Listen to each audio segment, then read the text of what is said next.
इस वीडियो में हम प्रत्यावर्ती धारा सेतुओं में से एक मैक्सवेल सेतु का वर्णन करेंगे। मैक्सवेल सेतु की सहायता से हम एक कुंडली का प्रेरकत्व ज्ञात करने का सूत्र का निगमन करेंगे। चलिए शुरू करते हैं। मैक्सवेल सेतु।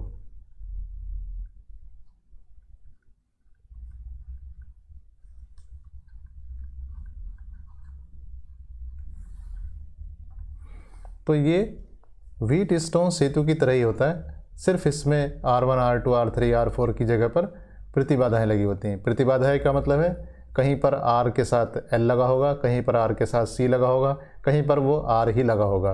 तो हम यहाँ एक मैक्सवेल सेतु बनाते हैं। मैक्सवेल सेतु में जो चार भुजा हैं उसमें पहली भुजा A, B, C और D। तो पहली भुजा ABCD में एक प्रतिरोध लगा होगा जिसका नाम होगा R1। इसके समांतर क्रम में एक हम क्या लगाएंगे, एक संधारित्र लगाएंगे जिसे कहेंगे C1, जिसे चलायमान लेंगे। इसके साथ साथ BC भुजा में हम एक क्या लगाएंगे, प्रतिरोध लगाएंगे जिसे हम कहेंगे R2। AD भुजा में क्या करेंगे, हम एक प्रतिरोध लगाएंगे जिसे हम कहेंगे R3।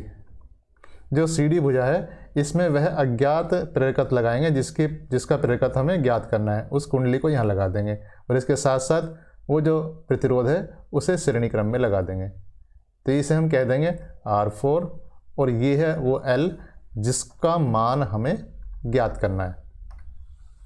इसका मतलब जो इसमें AB भुजा में क्या है, R1 लगा हुआ है और C1 लगा हुआ है। कैसे? समांतर क्रम में।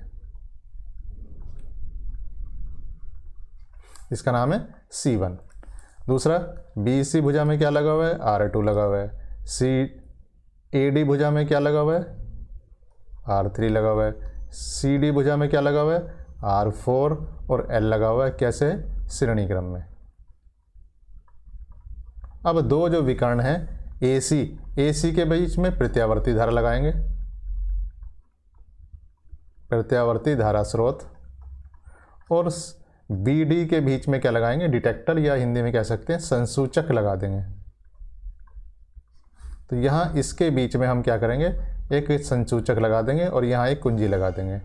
दूसरा AC के बीच में हम क्या करेंगे, एक प्रत्यावर्ती धारा स्रोत लगा देंगे और एक कुंजी लगा देंगे।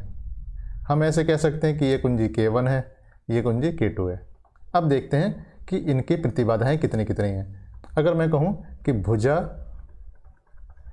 AB की प्रतिबाधा, तो मान लीजिए AB की प्रतिबाधा कितनी है, Z1 है। तो यहाँ क्या हो जाएगा, 1/Z1 equal to 1/R1 plus 1 जो संधारित्र का प्रतिबाधा होती है ये होती 1/jωC1। इसका मतलब ये हो जाएगा 1/R1 प्लस jωC1। अगर मैं इसका अपोजिट करूं यानी कि Z1 का मान निकालना चाहूँ तो Z1 हो जाएगा 1/R1 प्लस jωC1। BC की प्रतिबाधा, BC की प्रतिबाधा कितनी हुई, तो Z2 इक्वल टू हो जाएगा R2। AD की प्रतिबाधा, AD की प्रतिबाधा हो जाएगी Z3 इक्वल टू R3। इसके अलावा CD की प्रतिबाधा ये हो जाती है Z4 equal to R4 plus L के लिए, इंडक्टर के लिए हो जाएगा jωL। और आगे चलते हैं। अब संतुलन की शर्त लेते हैं। अब यहाँ लिखते हैं संतुलन की शर्त क्या है। तो संतुलन की शर्त, तो संतुलन की शर्त क्या है, Z1/Z2 equal to Z3/Z4। Z1 कितना हुआ, 1/1/1/R1 प्लस jωC1। Z1 है अपॉन Z2, तो Z2 कितना है, ये है R2 इक्वल टू Z3 कितना है, R3 और Z4 कितना है, R4 प्लस jωL। और आगे चलते हैं।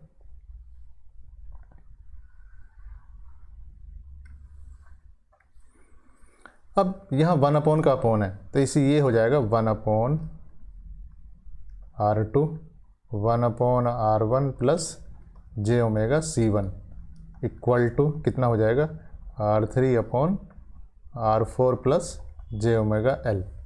इसे क्रॉस मल्टीप्लाई करते हैं तो हो जाएगा R2 R3 1 upon R1 plus j omega C1 equal to R4 plus j omega L, या कह सकते हैं R2 R3 upon R1 plus j omega C1 R2 R3 equal to R4 plus j omega L। अब यहाँ दो मिश्रित संख्याएं हैं, एक बाईं तरफ है और एक मिश्रित संख्या दाईं तरफ है।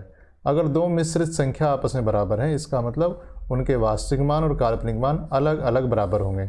इसका मतलब तुलना करने पर अगर हम वास्तविक मान की तुलना करेंगे तो हमारे पास आ जाएगा R2 R3 upon R1 equal to R4। इसको फिर से करेंगे तो ये हो जाएगा R1 बटे R2 इक्वल टू, एक समीकरण हो गई। अगर हम काल्पनिक मान की तुलना करेंगे तो अगर हम काल्पनिक मान की तुलना करेंगे तो हमारे पास हो जाएगा J omega C1 R2 R3 equal to J omega L। J omega यहाँ से कैंसिल हो जाता है तो L इक्वल टू हो जाता है C1 R2 R3। ये हमारे पास दूसरी समीकरण हो गई। अब हमारे पास देखिए जो हमारे पास चित्र था, उस चित्र में एक हमारे पास ये C1 है जो परिवर्तनीय है, एक दूसरा एक ये R4 भी हमारे पास क्या है, परिवर्तनीय है। तो हम क्या करेंगे, हम इसमें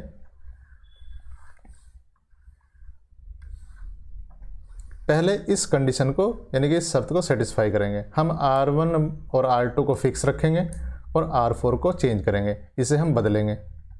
कब तक? इसे तब तक बदलेंगे जब तक कि उस संसूचक में या डिटेक्टर में धारा का मान न्यूनतम ना हो जाए। जब धारा का मान न्यूनतम हो जाएगा तब हम इस समीकरण को संतुलित मान सकते हैं और हम कह सकते हैं कि उसमें डीसी संतुलन की स्थिति आ गई है, या कह सकते हैं डीसी बैलेंस की कंडीशन है। तो ये हमारे पास डीसी संतुलन की शर्त है पहली समीकरण।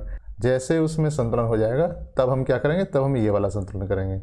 इसमें क्या है, इसमें ये C1 को चेंज करेंगे, तो C1 को बदलेंगे। C1 को तब तक बदलेंगे जब तक कि उसमें संसूचक में धारा का मान फिर से और न्यूनतम ना हो जाए या शून्य हो जाए। और जब धारा का मान न्यूनतम हो जाएगा उस C1 का मान ज्ञात कर R2 R3 का मान रखकर हम L का मान उससे निकाल लेंगे। तो इस तरीके से हम मैक्सवेल सेतु की सहायता से किसी कुंडली का प्रेरकत्व ज्ञात कर सकते हैं। अब हम देखेंगे कि इसमें क्या क्या कमियां हैं। कमियां ऐसी हैं, एक तो है कि अवांछित धारिताएं, जो हमारे पास परिपथ है उसमें जो अवांछित धारिताएं आने की वजह से इसमें संतुलन की पूर्ण अवस्था प्राप्त नहीं की जा सकती है। इसमें एक कमी हुई। दूसरी कमी, जो हमारे पास प्रत्यावर्ती स्रोत है,